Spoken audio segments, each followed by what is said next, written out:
Yeah, we need to do more of Yeah, this. How's that? That's always a good thing, and it's yeah, always wonderful to have you in. And I know you always look forward to coming on by and letting people sure, know what's going on with the utility absolutely. here in Bryan. No doubt about that. Today, our primary mission is to let folks know about Public Power Week that's coming up. An annual celebration here in the city of Bryan, and it's kind of unique this year because this is somewhat of a special celebration this year. That's right. We're celebrating our 125th anniversary of the beginning of the water utility. That was our first utility. The citizens voted to approve that back in 1892, but of course it took some time to construct the water plant that we had at that time, and the distribution system was all dug by hand and the water mains put in back then. So it actually began operations in 1893, and that's 125 years ago. Wow, that is truly amazing. You know, I always say that the folks that were walking around here back in those days were some real tough characters. Yeah, You know what I yeah. mean? You had to be strong and to survive the Right. climate they were in at Right. that point. Well, yeah, anybody that's ever took a pick to the Williams County clay Yeah. knows what tough work it can be. Yeah, and you're not building it in the winter times. You're out Right. there in August and you know, July and when it heats up and dries up, Yeah. oh my gosh, you'd rather Right. be picking through concrete. Sure, Okay. sure. But you know, in those days too, they'd chop big old trees down in the center of the square and build their house, and Right. you know, Right. so they could do Right. anything back then. Right. I And- would never want to meet one of them in a dark alley. Well, yeah. If they're upset with me. You had to be tough to come out here and clear this land, yeah, and turn it into farmland or, you know, a city like Bryan. And back then, you know, the primary reason for establishing the water utility was for fire protection. Sure. You know, it was called, Bryan was known as the Fountain City, and that refers to flowing artesian wells, not water fountains or the fountain like we have on the square today, but flowing artesian wells. And so, you know, people had plenty of drinking water that was safe, but all of those old buildings, primarily back in those days, were wooden frame buildings. And when a fire occurred, you know, there were a number of fire cisterns located around the downtown area. And That when you say cisterns, explain that to most people because Okay, sure. there's not been a cistern in most people's life Right, now. right. Okay? Yeah, they constructed these underground storage tanks Okay. for holding water that were typically refilled by storm water, you know.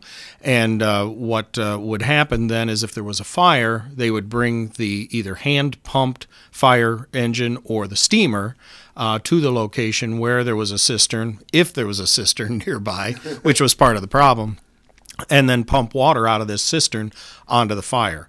And the biggest hope probably back at that time was that you were not going to burn down the entire block. If you could save any of the neighboring structures, that was probably a pretty good day with firefighting in the city of Bryan back at that time. Yeah, and this 125 years ago, pretty much is that about That's the time correct. that That we're is talking correct. about still? That is correct. Then they put in, you know, water mains. Okay. I believe the initial system was about 6 miles worth of water mains. We have 70 miles today. Wow.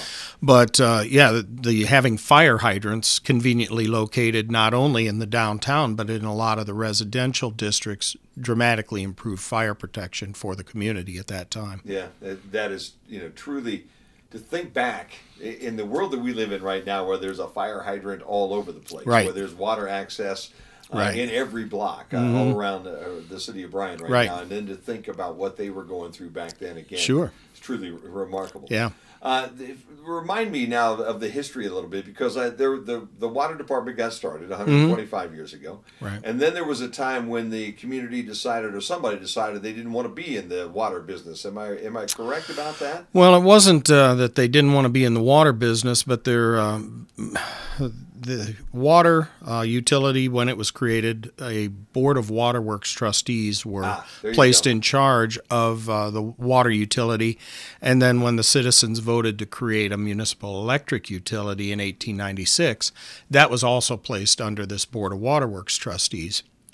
And the trustees didn't manage the plants very well, and by the early 1900s, there was a lot of dissatisfaction with the service and the rates that people were paying.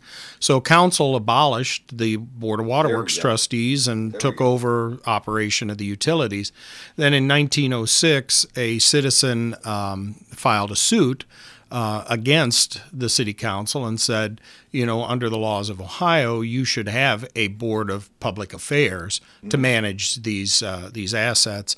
And council didn't want to get in a big lawsuit about it, and so they reestablished a board of public affairs. And ever since 1906, then the utilities, with the exception of storm and sanitary sewer, have been managed by an elected board of public affairs. Yeah. Okay. There's the story. And there were fires back in that day. You know that were associated with this whole discussion, because it got a little hot and a little heated, didn't it? Between Right. both groups. Right. That is very true. And there were a lot of those kinds of things. Even the initial vote on the waterworks system went down to defeat. Okay. And then there were a number of fires over the next 2 weeks. They called a special election, and the issue was approved. So we think we don't get along with one another now. yeah. Yeah. But there were actually people back 100 years ago that were setting things on fire. That's right. To prove a point. That's right. Thank right. goodness we had built out our water supply to Yeah. help, That's extinguish right. some of those buildings. Yeah. But that was I remember that story from the utility days. It's been 10 years or so ago. Right. So, I appreciate the freshening up Yeah. there. Yeah. Well, it also shows you that human nature hasn't changed that much in 125 years, right? Exactly. So, yeah. No, you're exactly right. You would think we would be able to get along a little better and talk, but it's funny how that all works out. Yeah. And that again is some wonderful history here for the city of Bryan. All right, so Public Power Week happens next week. That's correct. What That's day correct. are we celebrating? Well, we're going to have an open house on Tuesday, October the 9th from 3 p.m. to 7 p.m. Okay. The public's invited to come in. We're going to open up the power plant, and that's located at the corner of Emmett and Maple Streets, or just north of Wilson Street there, north of Bard Manufacturing. And we will have demonstrations in the plant of electric safety. You know, they're always very good, particularly the kids seem to enjoy those, but even as an adult, they're kind of impressive with the electric safety displays. We'll have hot dogs and popcorn. We'll have some of our vehicles on display down there. And then from 5 o'clock till 5:30, we're going to fire up the Nordberg diesel generator. Oh, wow. Okay. And that's a 1948 unit. Used to be one of the units that ran nearly nonstop to supply power to the city. Still works great. We would like to have a demonstration just to show people how electricity is generated. They're going to be able to see, again, some electric safety demonstrations, hear a little bit about the internet upgrade that's coming real soon, and then also we'll take guided tours of groups through the water plant as well. Wow. So the power plant will be the staging area for that. We'll have folks come over and take groups of probably about 10 people at a time through the water plant so that we don't get too many folks in there. And that way then they can hear all about the water supply and treatment here in Bryan. Yeah, wonderful. Now, do we produce any power anymore? I mean, the Nordberg, I know, Absolutely. is not a functioning system, is it, as far as putting energy onto the grid anymore? It is right now used only for emergency backup purposes. Okay. And the reason for that, Jim, was the national, it's air emission standards, US EPA air emission standards. But we are looking tonight at the board meeting to request the board's authorization to advertise for bids for installation of a diesel oxidation catalyst to be installed on that unit that would then allow us to meet the new air emission standards. Oh, wow. And so it would not just be relegated to emergency backup, but it could also help us with our peak shaving efforts during the summertime. Sure. And that's a big plus for us because we have, 2 Westinghouse combustion turbines, a General Electric combustion turbine, the Auglaize hydroelectric plant, which generates generally all the time, varying output, and then the solar field as well. But, the concern always is that one of those units may not fire up on one of those peak days that Sure. for transmission or capacity. And if you miss those days, then you pay for the next year through your electric bills, through increased electric bills. So it gives us a little more insurance. And if everything else is running, it actually gives us a little more power to reduce our peak demand to the tune of about $300,000 a year. Yeah. So. Yeah.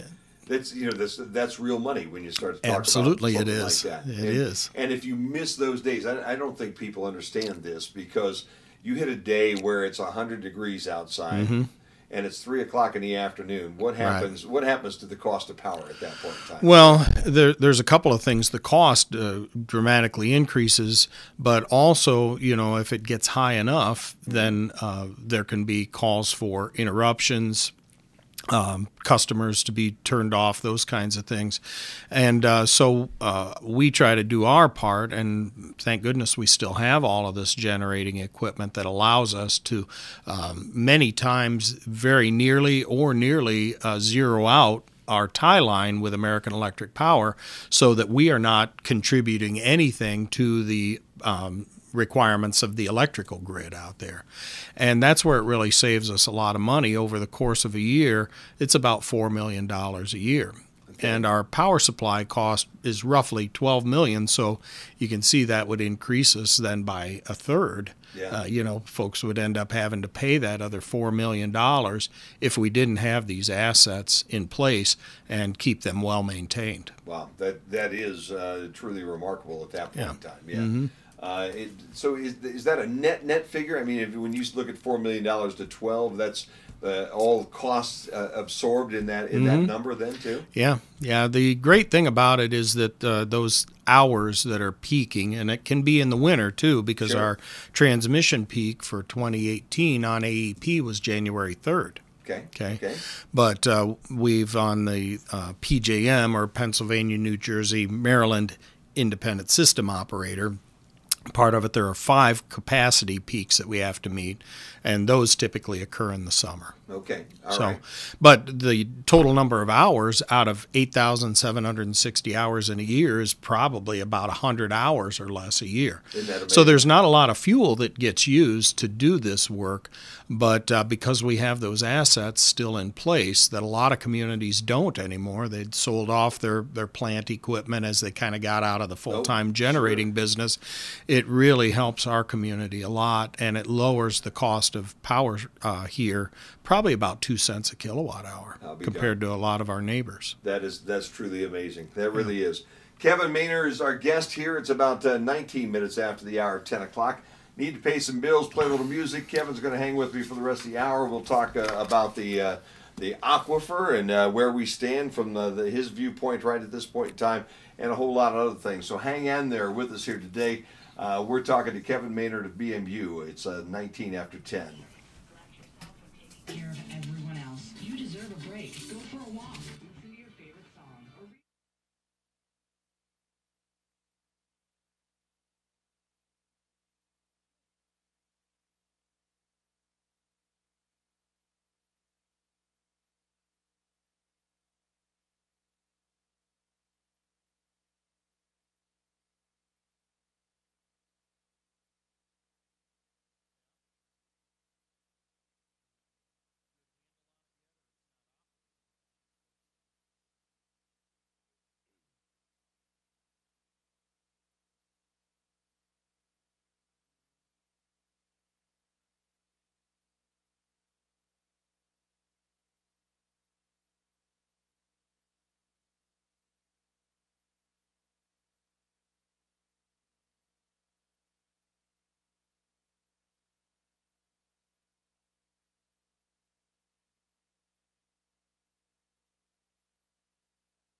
Don Henley, all she wants to do is dance here in the queue. Tuesday morning, 10:30, right straight on the bottom of the half hour right now. Kevin Maynard, my guest right at this moment from Bryan Municipal Utilities, Utility Director. And we're pushing Public Power Week, which is next week, and right. Next Tuesday is the big celebration. So anybody that just tuned in, let's real quickly highlight that here each time we get together here. Okay. And then I want to move on. How's that? That sounds okay? great. Sounds great. Tuesday is the celebration. Where's it going to be? It's going to be down at the power plant and the water plant, and those are located at the intersection of Emmett and Maple Streets, just north of Bard Manufacturing here in Bryan. So we'll have displays in the power plant, including things like electric safety demonstrations, which the kids always enjoy. We'll be running the Nordberg diesel generator to show how power is generated between 5 and 5:30 that day. We'll have information about the internet upgrades that are going to be offered here within the next few weeks, and tours of the water plant as well. Yeah. So. Kind of like the good old days, pretty much. Yeah. It's been a while since you guys have opened up your doors and had folks stop by. It is, and I think it's been a trend. You may recall we used to have those industrial open houses in Bryan, and those were great ways, I think, for young people to come in and see what their parents did, or see what kind of careers were available in manufacturing in this community. And we've kind of gotten away from that over the years due to security and safety concerns, I think. So things are not the way that that they used to be with those types of tours. But we're going to have some areas that'll, of course, be cordoned off as well for those same reasons. But we do think that it's important for people to be able to come in and to learn from this. That's one of our responsibilities, we feel, as a municipally or consumer-owned utility, is to inform our customers about the services that we offer, safety, things like that. Yeah, no doubt. Tuesday is going to be a fun day. Everybody's invited. It doesn't cost you anything. Right. They'll feed you. They'll take you on the tour. It's a nice family night out. And that's from 3 p.m. to 7 p.m. So kids are certainly invited and welcome. We want it to be a place where families can come with their children and just have a fun night out. Yeah, should be fun.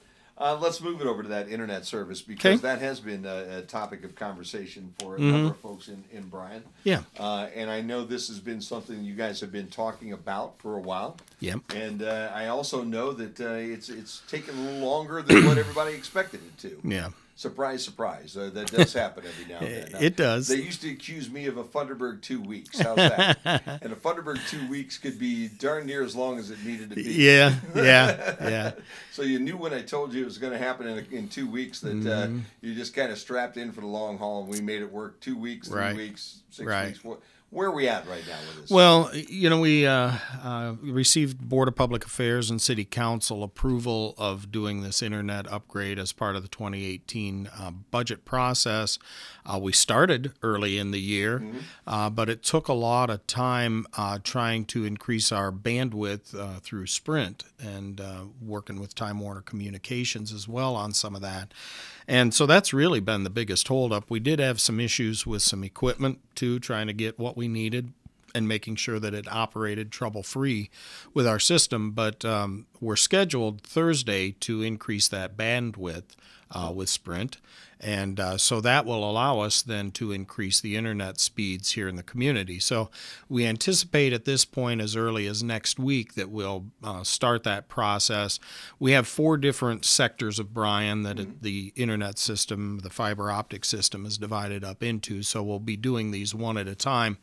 But talking with Communications Superintendent Joe Farrell yesterday, he hopes to begin that work next week and be through all 4 sections by Thanksgiving, if all goes well. Okay. So it's coming pretty quickly, and we anticipate that we will be increasing those internet bandwidths from up to 8 megabits is the service that we have available now, up to 30 megabits, and perhaps higher, depending upon how many customers we get and the bandwidth that gets utilized there initially. Now, for businesses, that will be increasing from 30 up to 100 megabits per second. You're starting at that point in time to get into the numbers that people need and want at this point. Right. Although the world is changing, ever faster. Okay? It is. And we're heading towards a gig. Everybody's just going to have unlimited bandwidth at some point in time, but it does take a little time normally to roll things out like that. Yeah. This for us is an interim measure, I believe, that will provide us some time to do some additional work maybe over the next 3 to 5 years with upgrading our communication system. As you and I were talking during the break there, this cable and internet system was installed here in 1998, so it's 20 years old this year. Yeah. And the estimated service life of fiber optic today is 20 to 30 years. Yeah. So we need to plan ahead just to maintain the services that we have, not only for local consumers of cable television and internet, but as you know, that system is used for a lot of city functions as well, with the electric SCADA and relaying, telephone systems, computer networks, things like that, that really help all of the city departments continue to operate efficiently. So there are certain aspects of it that we need to upgrade regardless of the other services that we're providing. But we believe that we can provide very competitive service at a very competitive price going forward. Yeah. The one thing that just irritates the living daylights out of me in this world, and it did back then and it does right now, and you guys just went through it here a minute ago with your off-air channels, the must carries versus the retransmission agreements that people have. For people that don't understand this at this point, you want to know why your cable bill goes up on a relatively regular basis, not as much as what commercial companies normally will charge, especially if there's no competition in the neighborhood. Programming costs just absolutely soar. At one point in time, we actually got all of the Toledo and Fort Wayne channels for free. Correct. At both of them. Correct. Okay, all the channels, every Yes. one of them didn't cost us a nickel. They were called must carries. We must carry this thing by the rules and regulations of the FCC. Right. If you wanted money then for it, you had to have a retransmission agreement, which was a whole different ball game, which meant I could move you all around and do whatever I darn well wanted to, or not with carry you at all. Carry you at all. Right. Yeah. Yeah. And nowadays, the cost of these networks have gone to a point, and I don't know what they are. But I know that a couple of times ago, we'd gone to a couple of dollars per month per subscriber. Oh, yeah. And I know they're even more than that now. So imagine when you have 4 channels, let's say, or 3 channels coming out of Toledo, ABC, CBS, NBC, and Fox. Well, you have 4 of them, okay? Right. And if let's just base it on $2.50, so it makes it easy for a dumb guy like me. 4 times that is $10. So $10 out of that monthly bill is going just to pay to have those 4 channels. Right. And I know that's higher now Yes. than that $2.50 that I'm talking about. Right. Because I know they just went through an increase. One of them did here recently, and I'm sure that has taken you beyond that range. Yeah. But the programming issues that we have right now, and then to try to be a small guy and try to in any way influence that makes it very difficult. It is, and you mentioned some of the changes that I don't believe have benefited consumers.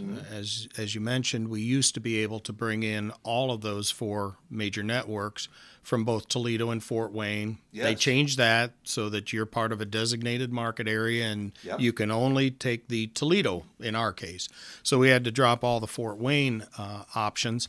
And, of course, that gave us some bargaining power. If Fox 36 didn't want to be competitive, there was Fox 55 out of Fort Wayne. Yep. And so that was the first piece of it. The other piece that you mentioned where you had either must carry or you did the retransmission, that still was a negotiation if they didn't want to elect for must carry status. Yep. Now you have no choice. If you want it, you have to take it under the terms and conditions that they're willing to offer it to you. Yeah. And the most recent example was Fox 36. Just for Fox 36, $3.50 per subscriber per month. There you go. Okay, so it's $60,000 a year, right? Yeah. Well, part of the deal then with Fox, or Fox is the company that owns Fox 36, I should say, is that they had 2 other channels, Bounce and Escape, I think was the other one. Okay. So there's 2 channels that our customers did not request, but they said if you're going to take Fox 36, you also have to take Bounce and Escape. And that's another $3.50 a month. Now, our basic cable rate was $28. Yeah. So now we've got $7, 1/4 of all of our basic cable rate that's wrapped up in just these couple of channels. Yeah. And there was no way to do it without dropping Fox 36 to avoid it. So we did some surveys. There were people on both sides of the fence. The board, I think, wanted to try to find some way to continue carrying Fox 36 without passing along that entire $3.50 to the customers.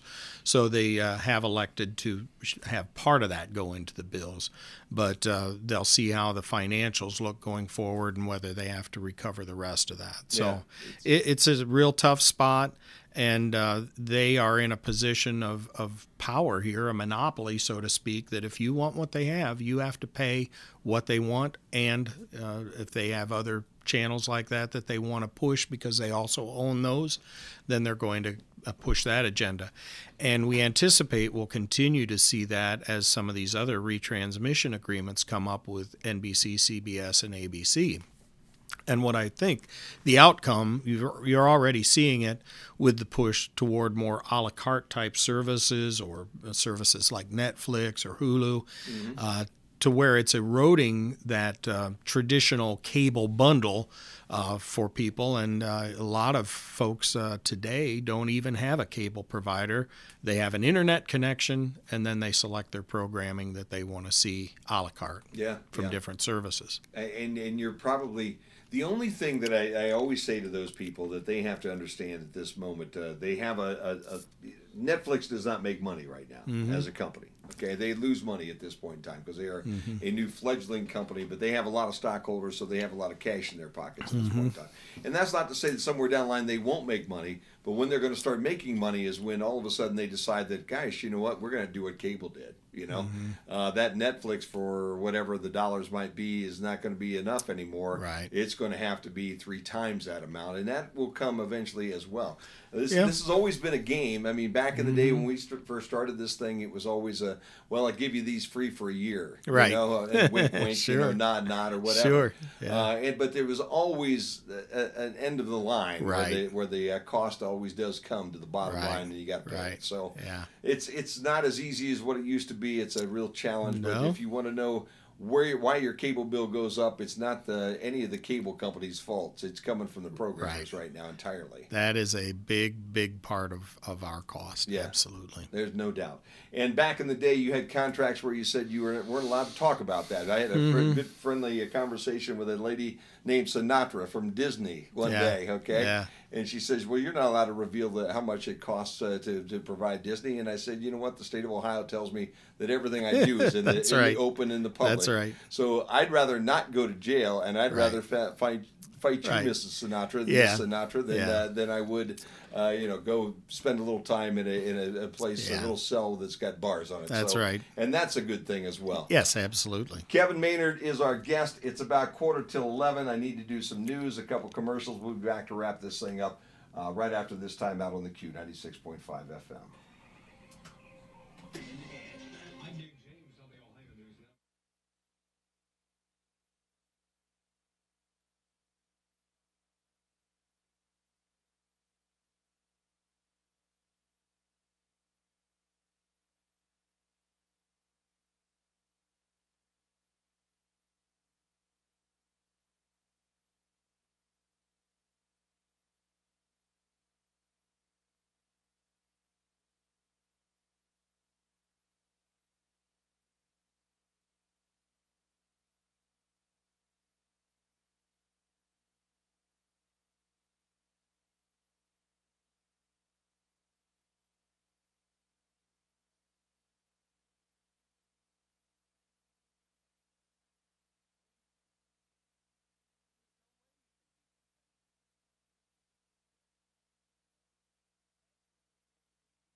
at your local retailer today. Q96.5.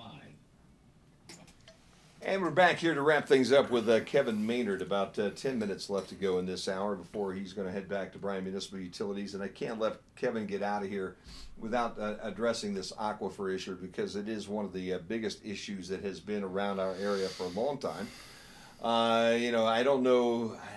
I guess the skeptic in me says that there have been people in the past, ever since the days you started with back when we started this conversation, where the artesian wells flowed out of the ground in Northwest Ohio. Right. There's been somebody out there that said, "Man, if I could just grab a hold of that water and do something with it, I could make a whole lot of money." Okay. Now we fast forward 125 plus years into the future. All right.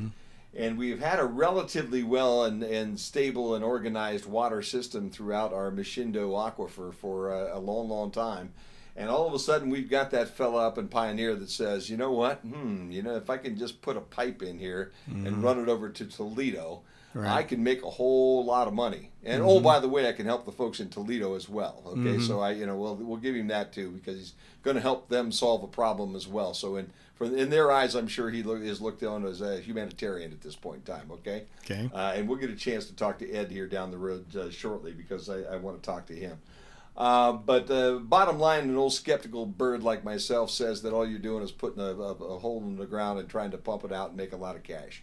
Where are we with this whole thing? I know the utility and the Board of Public Affairs have come out with a position on this whole process. Yeah, the Board of Public Affairs and the City Council a month or two ago adopted resolutions in opposition to the proposed withdrawal and transport outside the Machindo aquifer of that water.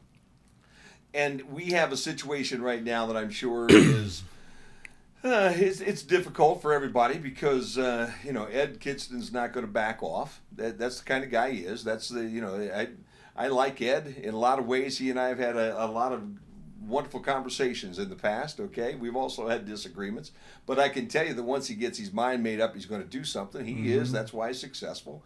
Going to do it if he all possibly can. Right. Where are we right at this point in time? I don't know whether you guys have a better perspective than the general public, but where are we in this process at this point? Well, I'm not sure where Artesian of Pioneer is in the process. Okay. I don't think. I think they're in the test well, about Right. ready to be permitted, I guess, for test wells, or trying to get permitted for test wells. That's what's been reported. Yeah. Okay. And that could take, from what I think I read last night in a Machindo email, was that might take to get state approval even a year and a half to get one of the two. Whether it was I'm not sure whether it was the USDA or whether it was the EPA of Ohio, could potentially take a period of time of a year and a half. Yeah, I think that's not unreasonable. If you can identify the resource, you still have to go through that type of permitting process with ODNR, with EPA, just designing it, and Sure. assuming there's going to be competitive bidding, there's time that takes. So it would certainly be a multi-year effort for something of that size. And even with one of our local water utilities, it's probably a multi-year process, even just to expand a water plant, to change some technology in it, something like that. That's not unreasonable to think that would take 2 to 3 years from concept to Sure. completion. Sure. And so that's something I want most people who are in the middle of this to understand and realize. This, even if he gets approval here in whatever that time might be, you don't just snap your fingers and put a pipeline in from here to Toledo. Right. There are right-of-ways, Kevin. I'm talking out loud. You may not have answers for me at this point in time, but Right. things I'm thinking about are you have to get a right-of-way somewhere Right. to get from wherever he's pumping that water out of the ground to a spot where they can all tap into this thing, right? That's correct. Or right of way or easement, yeah, Sure. to be able to lay distribution and transmission mains. Correct. Sure. And to think, I've heard, it just use the turnpike. It just goes zooping across the turnpike. But my experience with the turnpike is they're not the easiest guys to deal with, especially if you're wanting to dig holes on their ground. Right. I think the some of those public entities as well as railroads. If you were looking at Yeah. trying to follow a railroad, even, is not often easy negotiations. As you may recall, even from your time in the utility, anytime we want to cross those folks, there's a permitting process, and it typically takes a lot longer than you would think would be reasonable to try to get it done. But a lot of times there's not a lot of ways that you can force the railroad's hand as far as trying to get them to react. Yeah, no, So. I remember the one we tried to avoid crossing railroad tracks anywhere, any way possible. Right. Okay. Right. But if you had to go underneath that railroad, first of all, trying to find the guy or the gal that could say, "Here's how you do this," was a job. Right. Okay, that was Right. like dealing with the invisible man Sure. at that point in time. Sure. Trying to find that person. Yeah. And once you found that person, then the red tape that surrounded those things. Yeah. And legitimately, I don't want a railroad. I don't want a train coming off the tracks. No. In Bryan, No. Ohio, because No, I didn't absolutely. do my job Right. properly. Right. And so I definitely, that is how they will approach this water idea as well. Yeah, right. Okay? Can you spin with me just a little bit about the dollars that we're talking about? If you're going to pull 12 million gallons of water out of that thing, I mean, and I know I didn't ask you to bring this calculation, but roughly off the top of your head, what's a gallon of water going for nowadays in something like that? Well, I think it depends a lot on the treatment, of course, first of all. But if you were looking at what the cost is to produce something like that, Sure. At least what's been stated as part of the project is that this is a $300 million project, Okay. and the sales price of that water is somewhere between $2 and $4 a thousand gallons. Okay. All right. And that works out to be what's 2 to 4. That gets you down into the penny mark, right? Is that what it does? So it gets you to 2 to 3 cents a gallon, something like that. And what's the average person in Bryan, Ohio, paying for water right now? Well, probably around that. Right around 2 to 3 cents a gallon. Yeah. And what's the average person probably in Toledo paying? Maybe a little bit more Probably than that? a bit more than that, yeah. Okay, so by the time you add all of the construction on top of that, by the time you add everything else that you've got going on top of that, he might not even be able to provide a competitive price for water to these people once you really get down to reality. Maybe he can. I don't know. That's all part of the conversation, I guess. And I guess the other side is I try to calm people down just a little bit because, it did get nasty early, you know. And that's part of it. You're going to take my water, I'm going to get a little upset with you right away. Well, I think people were surprised to learn about the project. Myself personally, I've found out about it by reading an article in the Toledo Blade. And maybe I should have known about it because there's been some discussions with some of those communities going back a number of years ago. But that was how most people, I think, here locally found out about it, was through newspaper articles. And so you have to think about that a little bit and let it register. And I think initially it probably seemed like it was so far along that it was almost a foregone conclusion, and people got concerned about that. Sure. Oh, I believe that. I appreciate that. And I hope to keep everybody on a level-headed playing field at this point in time, because there were some threats back and forth early and everything else. Again, I think we all need to take a big, deep breath. And the folks that don't want to see that water pulled out of that ground, and I would be one of them, okay, needs to be diligent in what they're doing. And I think they're doing a good job. And I think hopefully this maybe will bring some definition to who honestly owns this big body of water and how do we regulate it. Because it's not just ours. It goes into Indiana and Michigan, too. Right. And I think that's one of the great things that has come out of this situation is that you're aware back in the 1980s, even the city of Bryan, along with a number of other local units of government, sponsored this United States Geological Survey of Williams County's water resources. And that took place over 3 years. The report was published in 1989. The geology is still the same, so it's still a valuable document. But, it was really confined to Williams County at that point, and to study the aquifer, we need to try to go to its extents, which go into Michigan and Indiana, as you mentioned. Sure. So to have some folks now interested in this, along with, you were here during the time that city of Bryan was undergoing its sole source aquifer efforts. Sure. And there wasn't a lot of interest from other communities in Williams County and entities outside of Williams County. So it's great to see the heightened interest, despite the reason for it. Yeah. But it's probably something that should have been coming for a long, long time.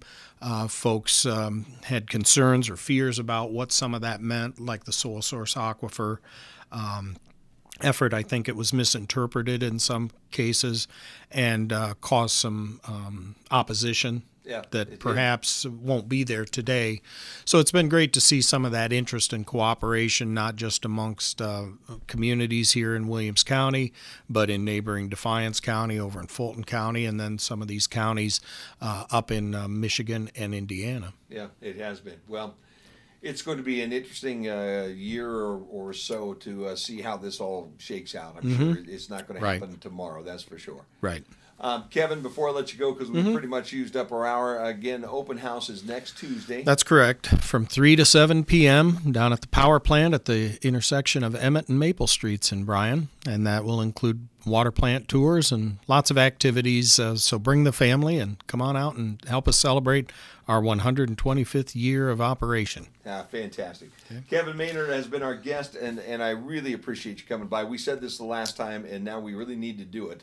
Okay, every couple of months you just need to stop in, and we can we'll just chat, right? Yeah, that's all we ever do, isn't it? Huh? But it's good. It's fun. I think it's good, and I appreciate the opportunity. Out there listening, I hope at this point in time you get a little better understanding of some of the headlines you read, right? And some of the things that do go on with the utility, and thank goodness we've got the utility in this town. It has been a godsend for more than 125 years now. Yeah. Right.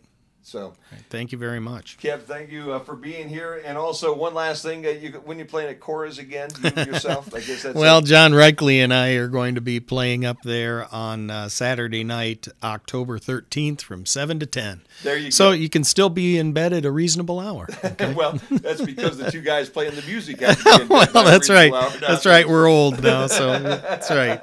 It'll be fun. Come on out. It will be fun. It's just after 11 on the Q 96.5. QCT, Bryan and Montpelier.